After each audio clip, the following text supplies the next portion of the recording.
Hey everybody, John Seago, President for Texas Right to Life here. Wanted to give you an update. Obviously, we are still reflecting upon the historical decision of the Supreme Court yesterday. I'm out here in front of the Texas State Capitol. We were here this morning at a prayer meeting with some great allies in the movement, Students for Life of America, Human Coalition.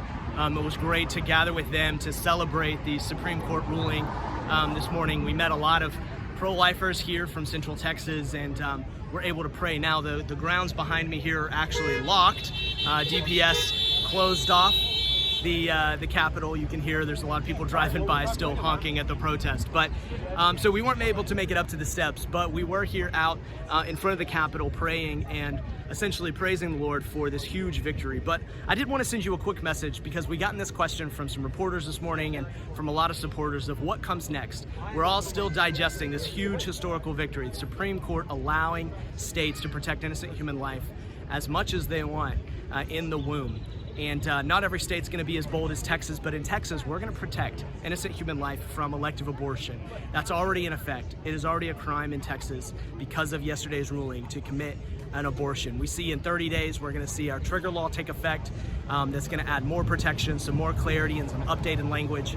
But this is a huge victory. But the question is, well, what do we do now? Well, there's three things I just wanted to tell you real quick, and I've been telling reporters this, I've been telling our supporters and our allies this, is that there's three things that we have to focus on at this moment, this historical moment in the pro-life movement. First, we have to enforce our laws. We have to make sure that in Texas, abortion is illegal on the books, but it's also illegal in practice and stopped in practice. So we actually see, we have district attorneys, including right here in Austin, Texas, district attorneys that have already announced they will not prosecute illegal abortions. If they find out about a doctor who's breaking the law down the street, they're not going to bring charges against him. So we have district attorneys, Democrat district attorneys in several counties already saying they will not do their job. They will not do what they were elected to do and hold criminals accountable to Texas law. So we have to figure out how are we going to do that? How are we going to enforce our law to actually stop abortions when we have these politicians that refuse to do it?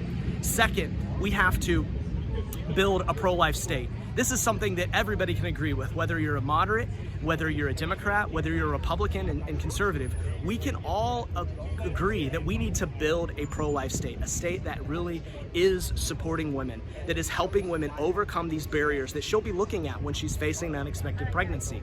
We want to make sure that women have the social services and the medical services necessary for her to stay healthy, for her to protect her child to be healthy, and to have a fulfilling life that she can go on and pursue her education, pursue her career. And in Texas, we can remove some of those barriers that are in the way. Right now, we see that on college campuses that we've heard stories of women who are seeking their education. They're seeking a degree that they want, but when they find out that they're pregnant, they think they have to drop out of school and that they can't continue their education. Well, what at Texas Right to Life we want to do is we want to pass laws that incentivize, that help colleges adapt and accommodate to pregnant students, to make sure that pregnant students can still get their career, or get their education and pursue their career. That's going to be best for her. It's going to be best for her child. And that's one thing that we want to do. So there's policies like this that we can work on. Policies like this that we can do to actually support women, help them overcome these barriers. And so that's legislative, that's education, and it's also utilizing things that we already have, like college students on college campuses that are pro-life, that are already starting their pro-life groups on campuses. They're going to become the front lines to make sure women have the support they need to overcome barriers whenever she's facing an unexpected pregnancy. The third thing that we want to do is, obviously, we're pro-life. That doesn't mean that we're just talking about this one issue, that we're pro-life and that we want to protect innocent human life in all of these other areas, including patients' rights, including protecting our vulnerable patients who right now are attacked and threatened in Texas hospitals. So we have work to do to protect that innocent human life.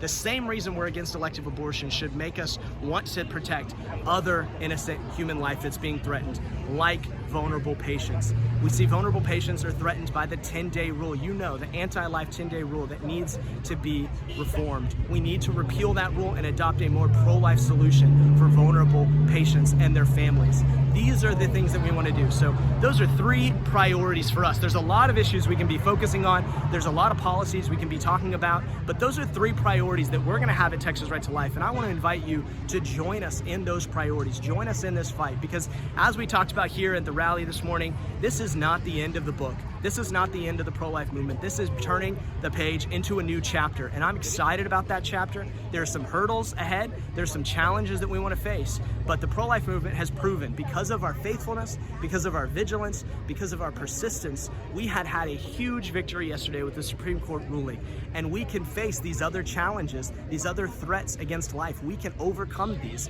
if we work together and apply that same faithfulness and persistence as we have to overturn Roe v. Wade. This is a huge moment, and I invite you to continue to pray for us, continue to pray for our movement and our elected officials, that they'll be bold, that they'll have wisdom and prudence in how we respond to the Supreme Court ruling.